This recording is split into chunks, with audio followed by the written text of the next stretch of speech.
This time, let us give the floor to our invited speaker who will share to us the concepts and ideas on video production, the basics and elements in video production and video editing. Let's give a round of applause to Sir Niljan Aurelia. Ito, sir. Yes, Okay. we can now see your presentation, sir. Thank you so much, Sir Kevin. A pleasant day to everyone. At the onset, allow me to send my thanks to the regional office for the opportunity to share with you today my views, knowledge, and expertise, and also my experience in the field of video editing, specifically on the aspect of the video elements present in our video presentations for the coming NSTF. I would also like to congratulate all the participants who made this far. I am Niljan Aurelia, a teacher and an independent filmmaker.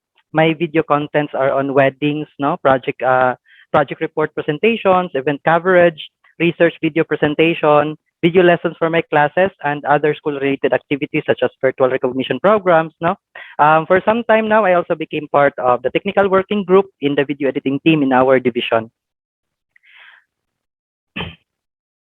Basically, I am not going to teach you, how to edit the videos in a technical manner, but somehow I wish to present and give you ideas on how videos should be made using specific video making elements to enhance our region's outputs for NSTF, thereby assuring wins for our region. Hopefully, I could somehow help you with that.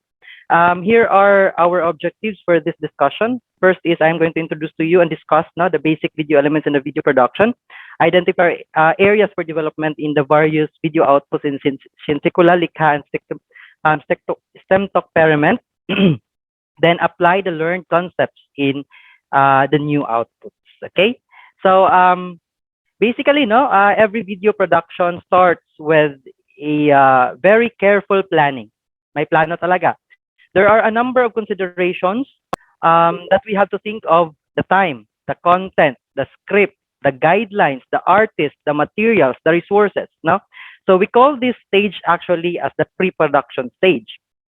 This stage is where all the planning and coordination happens. Okay, so during this phase, it is essential to do the planning, researching, problem solving, and organizing the necessary data and ideas to set our video project up to be successful.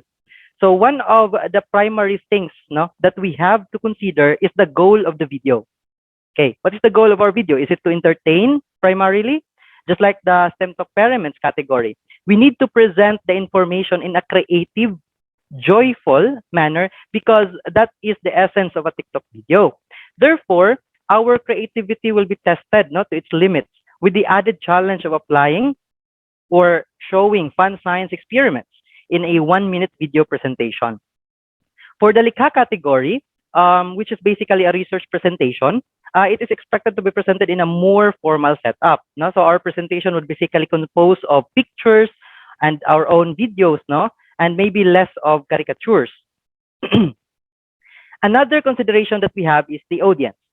We have to consider that our audience is diverse. There are those who are well-versed or experts on the topic that you tend to present, not to mention our judges. And we also have the general public on the different age levels, since our video outputs will be uploaded on the different platforms. That's why we have to be careful of the infringement issues, diba? So also, we have to set a goal of sustaining the attention of our viewers, since there are other millions of interesting contents already uploaded on the internet. So we have to think of how to make our output stand out within the given boundaries of the guidelines, okay? So in terms of creating a team, and gathering assets, I think each school or participant has its own group of expert technical team who are familiar with handling different animation and video creation software, as what I have seen on your outputs. It is also important that we have access to high-end resources in terms of camera, our microphone, recording paraphernalia, laptop, lighting equipment, if these are available. Now, if these are scarce, we may utilize our gadgets on hand with the added creativity and our innate capacity of being resourceful, I think that will suffice to produce a professional level and seamless video output. Anyway, if we have known friends, no, who have these gadgets, I think we can use the connection to borrow from them. No, we don't really need to buy. Now, part of the video editing, what the video editing team has to consider is the visuals. No, these are the video representations or counterparts of the ideas in the script. Visuals are not easy to come up with for all topics because we need to insert animations and various graphics. Okay, so some shots may need supporting graphics or a voiceover script, no, to clearly convey the message. As an editor myself, this is a real challenge, no, since there should never be a gap or a black screen for the entire duration of the video unless it is necessary. Making a note, no, of the needed graphics here or creating a voiceover script may be important, whether the visuals are whether the visuals are obvious, no, or not. We can always communicate more to the audience by thinking about what should be included in the frame. So we have here the shot list, no, and the storyboard. Would it make sense, for example, no, maybe you are recording in crop science, no, about crop science, for example. Would it make sense to conduct the scene in the front of a crop field, outside, outdoor, or inside a greenhouse? Or if that's the case, how would you consider the other elements such as the noise in the field, di ba? May mga langgam, hangin, no, the lighting and all. So with the use of the shot list na dito and storyboard, you may be able to organize and carefully plan, no, what shots are to be taken with your team. Either or both may be necessary for your plan. Pwede yung dalawa, pwede isa lang. It's up to you.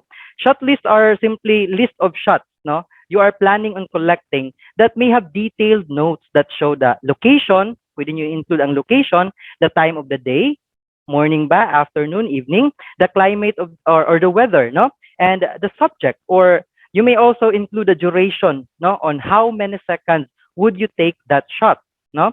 So storyboards, as you can see here, are drawn out pictures of each shot that resemble a comic strip. So pwede din kayong gumawa ng mga ganon, no? Okay. So this is a sample video script. Sandali lang po.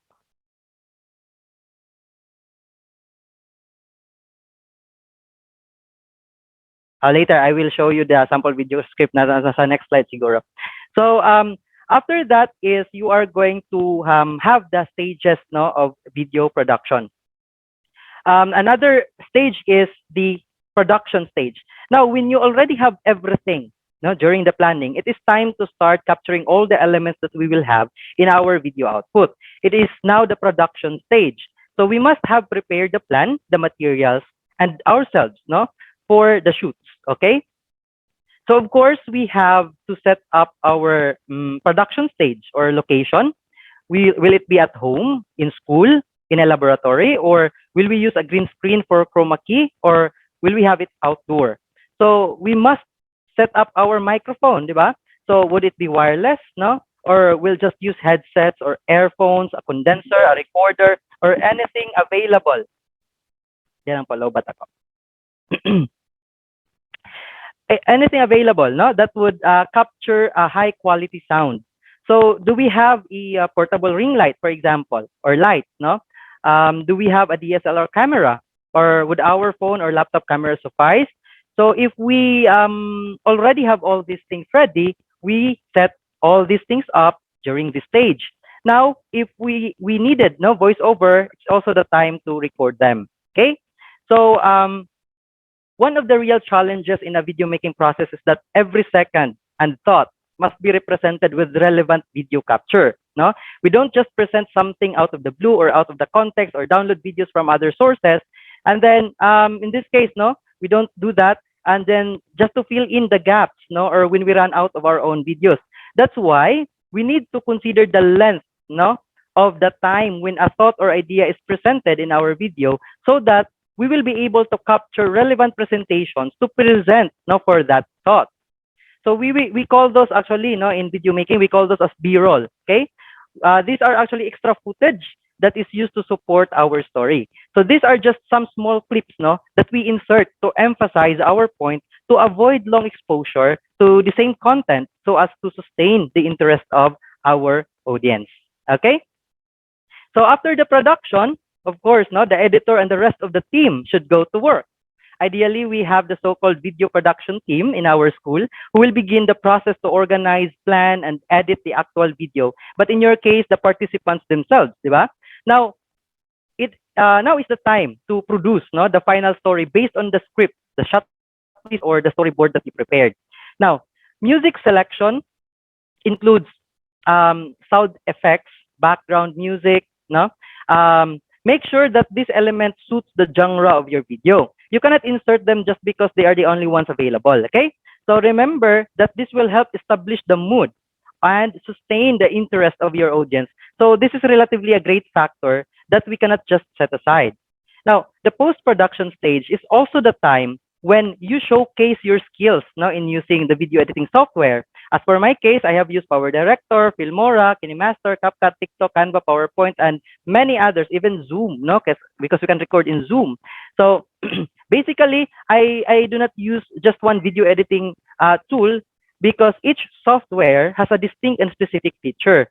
So also, we have to consider what software you are comfortable working with your outputs, okay? So after having the preliminary outputs, no, before producing your final video, I suggest, no, you allow your colleagues, your peers, or other intended audience or expert, no, to view your output. Ask for comments, suggestions from them, and consider them in editing your final output. After that, if you have considered no your overall story to be satisfactory or even outstanding, you may tend to start no the video rendering or the video production. As to my case, as a video editor, I still have enough. If I still have enough time, no, I tend to review and replay my output for more than 5 times, no, so that I can really be able to identify even the smallest details that I might miss. Okay, so remember that our final output is our final entry. And let's not become the victim no, of mga disappointments or regrets no, after realizing the details we missed in such a very late time na. Okay. for for the last weekend, no, I watched the video presentations made by the participants on the different categories. No, I like how some of you apply animations to your outputs, specifically on stem talk periment and sinsikula, di ba? I can see that some of you really have a high level capacity for doing animations such as that. No, I also like how you use these animations to emphasize your point and make difficult science and math concepts to be understood easily. Generally, in terms of your outputs, no, on the concept of the sound element, there are some of my observations. I think no, there are only a few who mixed up the background music with the speaker's voice, no, which makes it incomprehensible, no, at times. Because there are cases where some parts of the background music that we chose has or have a rising sound level or higher decibel, no? Makikita nyo yan sa mga wave. Okay? So, I think you have to consider that. Also, you must consider the type of microphone you're using, no?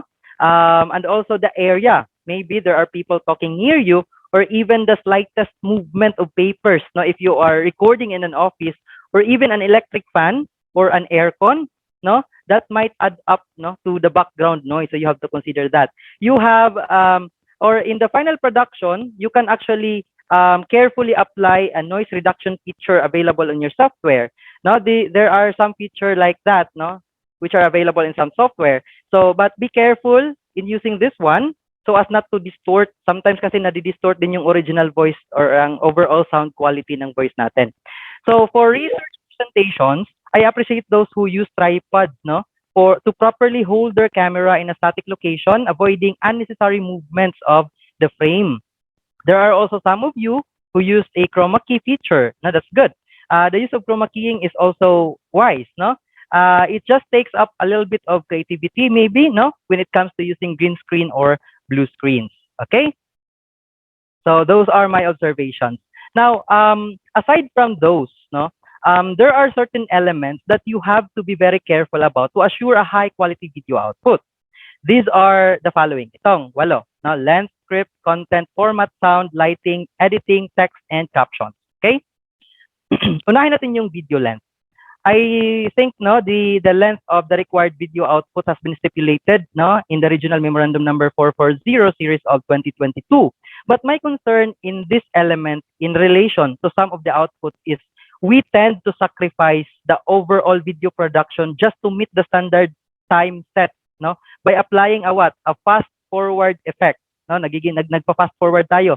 This is specifically true in some of the TikTok video outputs that I have seen. Maybe they perceive it to be more fun and entertaining, but I do not personally recommend doing that. Instead, focus on formatting your script. No, be conscious of the time element while you are doing the script. Consider the normal pacing. No, I recommend that to cut long statements and explanations short, you may utilize animations, captions, or graphs. No, to save some time in explaining things. So, yon. That is for the length. Another element is for the video scripts. Okay? So you may use the shot list or storyboard as what I've said, no? For proper guidance. The best scripts are remember that we are not present while we are talking to our audience, no? Let them feel the social presence, okay? Make it conversational, authentic, and direct to the point, no? This is true for all categories.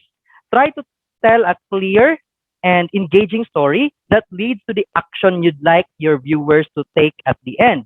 Personally, when I'm making a research presentation, for example, I would discourage merely reading no, what's projected on the screen. Rather, it is better to talk in a way like, for example, you are a businessman, no, selling for an item. But in this case, you are selling an idea, no, or solution to your audience. Okay?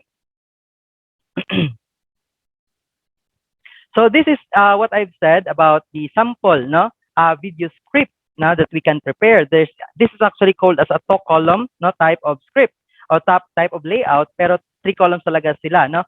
Meron ditong scene, okay, scene dito, and then the video and the audio counterpart.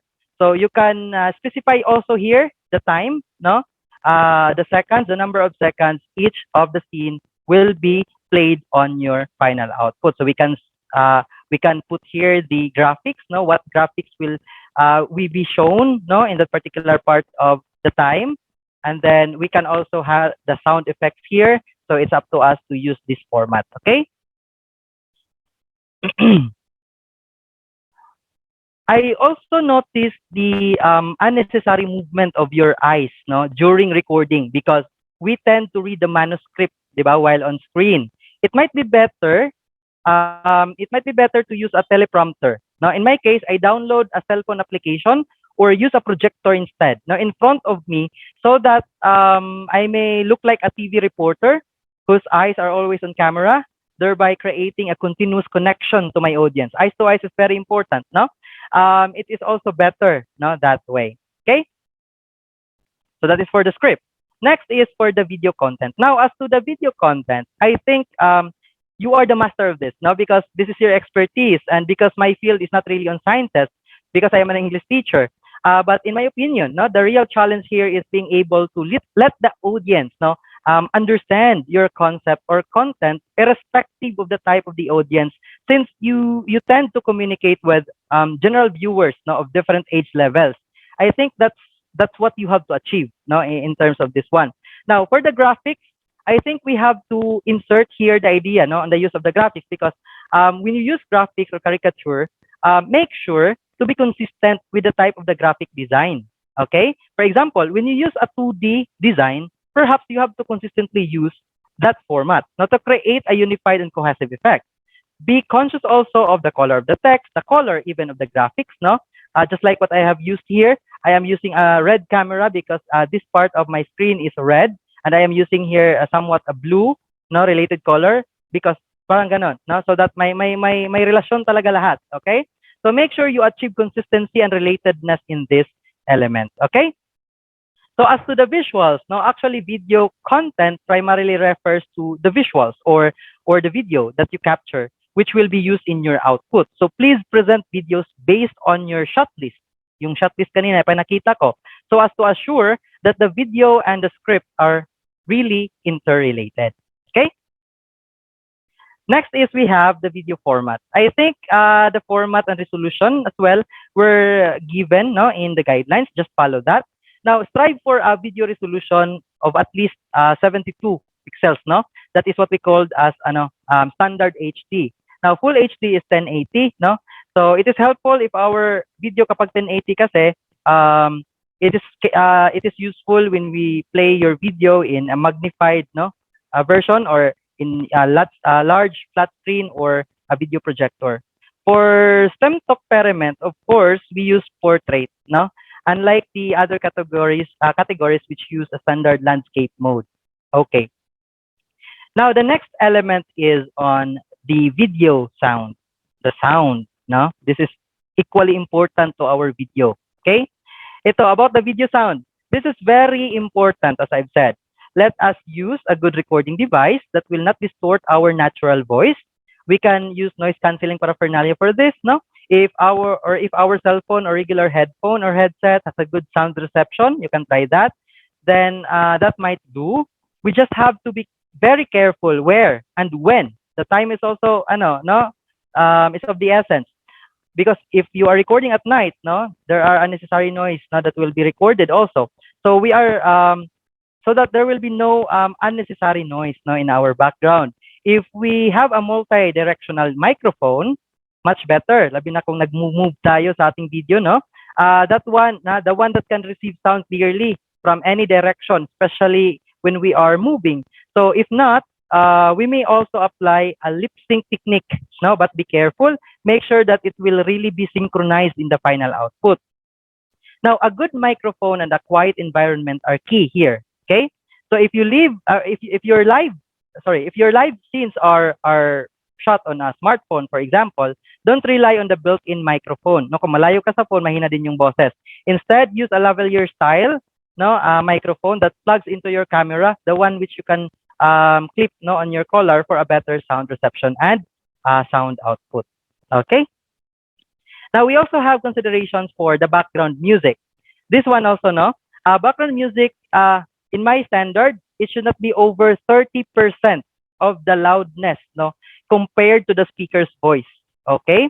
So, dapat di siya mulapas ng 30%. Kung 100% yung speaker's voice, 30% lang dapat dun si background music. Okay?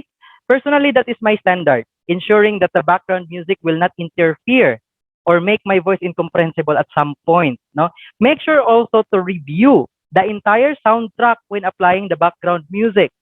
There are times when the background music has parts which has high decibels. Pareha nito, may mga higher wave siya na kahit in-adjust mo, maaring malakas pa rin siya kasi mas mataas yung wave niya. Okay? So there are times when the background music has parts with high decibels. Okay? You have to take note of that. We can see that in the soundtrack. Okay? So make sure to adjust that part so as not to distract the speaker's voice at some point in the video. Okay? Sige. Another ito, nabantayan po din ako, when there is a change of frame or framing, lahi nga location, pag abot sa lahi nga location, bago nga location, nikusog nagkalit yung voice or nihinay og kalit yung voice. So, change of frame or setting shouldn't affect the quality of your sound. Okay? Unless you want to take a particular effect na dapat malayo talaga yung sound niya. Okay. Pero kapag ka normal lang na narration, hindi dapat nagbabago yung quality ng sound, So, there are some outputs that I observed to have an obvious, and observable change in the sound quality when the frame changes. Maybe that's because of the cut, and change of location, or due to the movements of the speaker when recording. So we have to be careful about that also. When we take a sound recording, make sure that we are in a quiet area, and better if we take it in one setting only. Dapat one setting only lang siya kung narration siya, to achieve a uniform sound quality all throughout your video. Okay? So those are the things that you have to consider. Okay? So another element is last three elements na lang, we have the video lighting. So for these kinds of contests, you would always have an edge, over other competitors if you have a creative use of, for example, you have the green screen, or chroma key. You can establish a wide array of scenarios if you know how to maximize this in your video production. Pwede mo ilagay ang sarili mo sa bulkan, sa setting na hindi na kailangang pumunta doon. Okay? So when using the chroma key, make sure to have an even lighting. Ang problema lang dito sa chroma key, sometimes hindi na nagmamatch yung lighting ni background at saka yung lighting ni artist, no? So you have to consider that, okay? So you consider the lighting when you take those shots, okay? So you can make use of the natural light coming from the sun, or you can use the artificial lights, no? That we have from our devices. Now, another is yung shades at saka yung shadows, no? You must also consider the hue of light reflected on the skin of the speaker. Kasi yung background mo, ang shadow niya na pa-left, pero ang ikaw na nagsasalita pa-right, no? So, ganon. So, it must match up with the lighting appropriate for the chosen background. Okay, that's what I can say for the video lighting, no? Okay, now, the video editing part. So we have here very sensitive ako dun for example sa cut, no, sa pagka-cut natin ng ating mga clips, okay? So make all cuts, no, of all the clips seem to be natural, okay? So when it changes from one frame to another, it should be natural. Sometimes when we do not do a clean cut, no, it can destroy the overall output, no? Malalaman mo talaga na parang mamatikdan gid mo nga nag-change, no? So make sure that there are no unnecessary pauses from the artist, no? Kadong-padong pa sa mustorya. Ikat na siya, no? Dito na gid sa part nga ni storya na gid siya, okay? So cut out all non-essential footage and capture the action only. In that way, you can also save time, di ba? Now, for the transition, in terms of your transition, avoid, maybe I would suggest, no, you avoid distracting special effects. Make sure that your transition will contribute to the overall output, no? Yung mga spirals, waves, kung hindi naman siya related, wag na lang, no? And other mga jarring visuals, no? Na natuyok na si artist, no? Pero hindi naman related sa pinag-uusapan niya. Okay? So, maybe for symptoperiment, no? Since visuals carry some amount, no? Para sa overall output, pwede niyong isali doon. But it should be useful, no? To add necessary effects to the output. But for formal presentations, sa syensikula o sa likha, maybe also formal transitions, no? To jive with the meaning and content of your output. Okay, now for the last element, we have here the text and captions. Okay, so we have the text in presentations. For text and captions, which is the last element, no, that we have to consider, it is important to create your own signature or the type, color. Para bang pag sabi mo, Netflix, oh, pag yung font na yon, Netflix talaga yon. Kapag ka Google talaga yun, yung font, no? The font itself will distinguish or will give a signature of your output, no? Na masasabi mo talaga TikTok talaga to. Ito is about feature presentation talaga to. So you have to consider also the type of text, no? Okay. So the type of text, the color, the size of the text that you will use all throughout, and make sure also that you are consistent, no? Now, for the text size, saan nagbabari si text size? Nagbabari si text size doon sa title. Kung title, mas malaki talaga siya. Kung subtitle, kung ibang mga captions, ganyan talaga yung size niya, no? You can make that parallel, no? So, make sure that all sizes of the text are readable. Ito, wag naman yung masyadong maliit, no? Some of you, remember that most of your users or viewers are using cell phones, okay?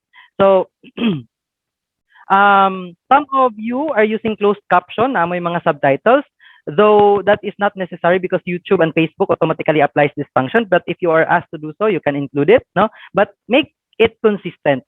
The placement, no? The color and the placement here there in the frame, okay? The text type also, the font size, font style, no? So make it consistent with other color, and other color must be in contrast, no, with the video, so that it will be readable. Okay. So another is the consistency in the use of the upper and lower case, no. In the font case, be consistent. If you are going to use a sentence case, no, and uppercase to emphasize, lalagyan mo ng isang word na naka-uppercase lahat kasi gusto mo emphasize yung word in that sentence, okay lang yon. Now, be consistent, no, whether you are going to use all capital or small sometimes, no.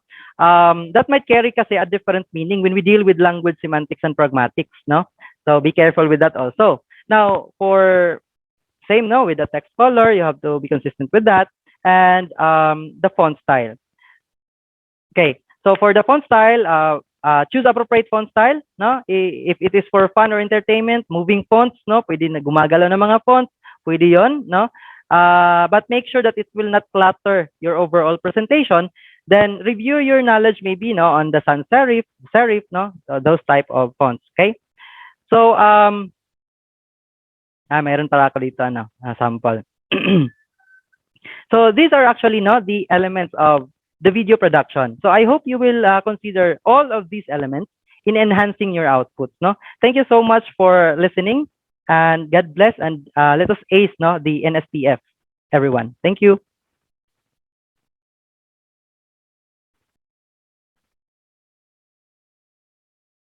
All right. Thank you so much, Sir Niljan Aurelia, for sharing to us your expertise and knowledge on the essential elements on video production. Shall we give Sir Niljan Aurelia a virtual round of applause?